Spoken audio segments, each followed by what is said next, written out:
if your page reads effectively like an AI page, you're going to have problems.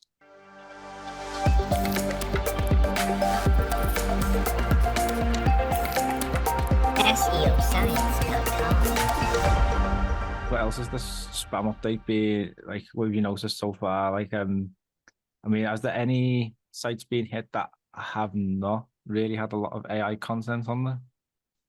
Yeah, so when I was reading on SEO Roundtable, there have been a lot of people saying like, "Oh, I have this site and it has used no AI whatsoever, but it has been punished."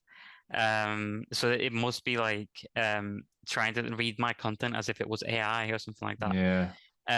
But at the same time, because of the helpful content update, which incentivizes well-produced content that targets a user's needs, I think websites are being penalized for targeting keywords and not targeting for, well, I guess targeting is probably the wrong term there, but they are making the content specifically to be used by the Google robots and not by humans that are going to read it.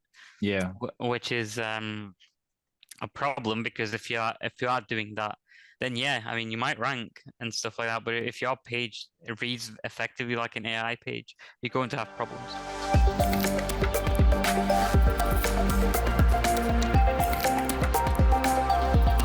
SEO Science.